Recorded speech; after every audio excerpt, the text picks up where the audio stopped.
Hi everyone, Radhe Radhe. So today we're doing chapter 2, verse 65. It's a continuation, it's a beautiful verse again. It's easy also to sing, and it is a continuation of Bhagwan Sri Krishna explaining that when we feel the divine grace or the divine love of God, then we automatically don't feel when we feel spiritual joy, then we don't automatically desire material joy. And I just keep praying, please, please, please help me experience this spiritual joy. I want so desperately to experience this spiritual joy. Okay, so let's get into the verse.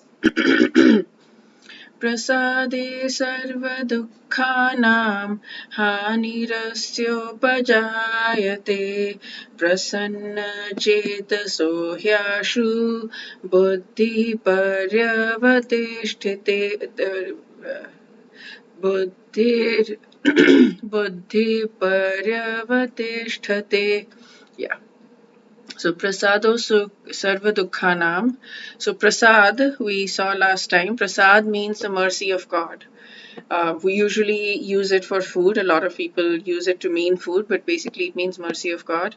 So on achieving sarva dukhanam, so sarva means all, dukha means sadness. So when we achieve the causeless mercy of the Lord, when we achieve the grace of the Lord, then all sadness, hanir asyopajayate. Hani in Hindi means uh,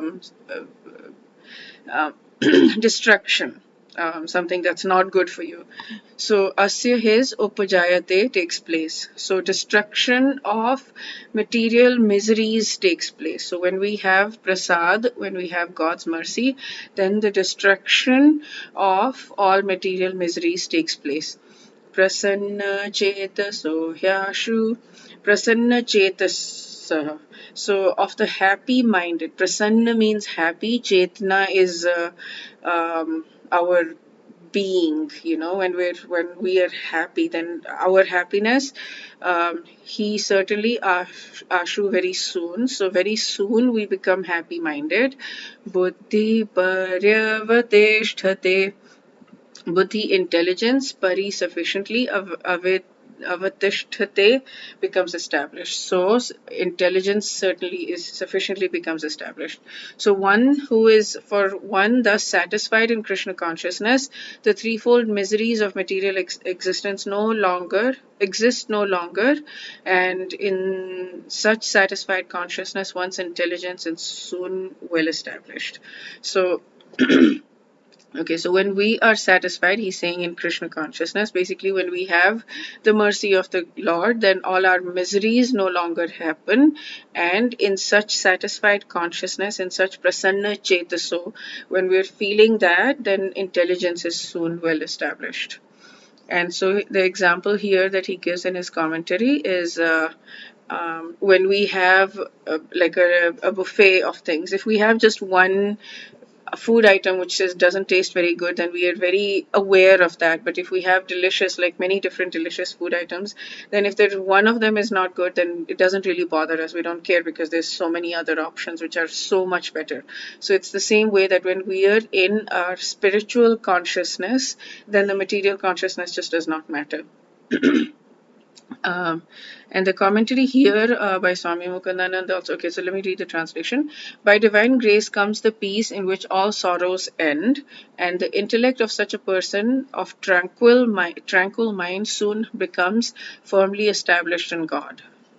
So I love his explanation here. He's saying that grace is like divine energy. He calls it divine grace. Prasad he calls divine grace that floods into a person's personality.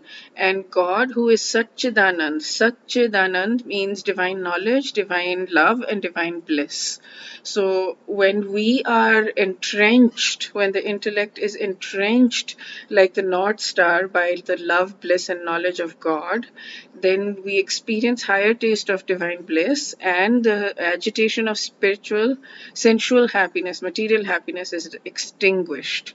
So when that ceases, when the hankering for material objects ceases, then we go beyond all suffering and the mind becomes tranquil. In this state of internal fulfillment, the intellect becomes firm that God alone is the source of happiness and the final goal of the soul. Because previously, intellect was accepting only on the basis of knowledge, like basic.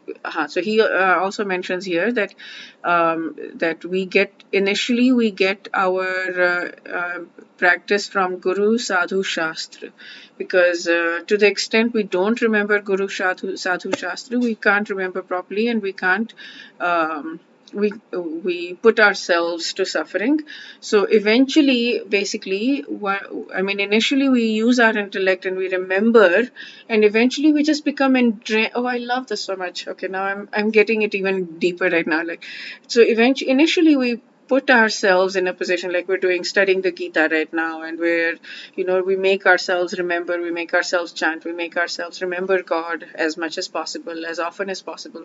We ask God, please help us keep connected to you. But eventually it just becomes second nature, because we just get entrenched in the Satchidanand. We get entrenched. I love the word entrenched that he used. I'm using it a lot. Divine knowledge, divine love, and divine bliss. And so when we are there, then it's just natural and easy. Then we don't need anything else. We don't need to use our intellect or make ourselves remember, right? It just becomes second nature. It goes from like the conscious to subconscious. I guess that's the way to put it. Okay. Yeah, I love this verse. Okay, 265. I'm going to remember. I love 265.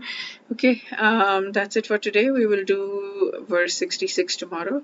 Wish you all a very, very beautiful day. Radhe Radhe.